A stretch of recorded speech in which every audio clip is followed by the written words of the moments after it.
छोटासा आपला कार्यक्रम आहे हा, पण महत्व फार मोठं आहे।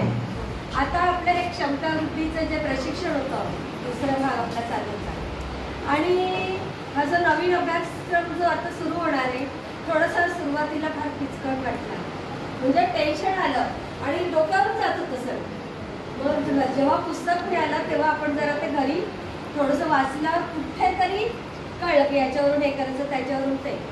पण आपल्या कामिनी मॅडम दांडेकर सर यांनी इतक्या सुंदर पद्धतीने एवढ्या विद्यार्थ्यांना हँडल केलं आणि डोकेबाज विद्यार्थी म्हणजे त्यांना हँडल करणं सोपं नसतं आणि खरंच आम्हाला कौतुक आहे। आणि मॅडमचं सवय लहान आहे पण इतक्या हसत मुखाने आणि इतका गोडवा आहे त्यांच्यामध्ये, त्यांनी इतकं छान सुंदर पद्धतीने त्यांनी हँडल केलं।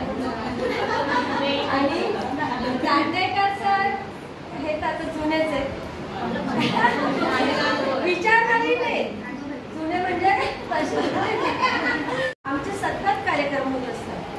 त्यात सर इतकं डान्स आणि नाच असं छान पद्धतीने लकबीने घेतात, अतिशय सुंदर घेतात। मला वाटत होतं की सरांना एखादं सांगावं की घ्या असं, पण आपल्यालाच वेळ कमी पडत आला इतक्या दिवसात, ते बघितलं मी। आणि इतक्या सुंदर पद्धतीने तुम्ही आमचं म्हणजे प्रशिक्षण पार पाडलं।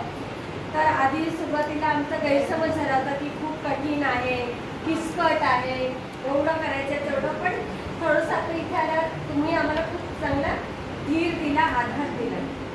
आणि आज आपला हा शेवटचा दिवस म्हणजे 5वा समारोपाचा।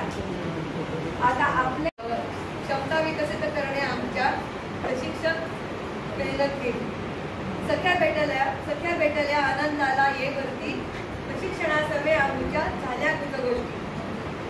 नवीन शिक्षण धोरण आमच्या पडले व वचनी, शिक्षक आम्ही नेहमीच असतो बद्ध आमच्यावर।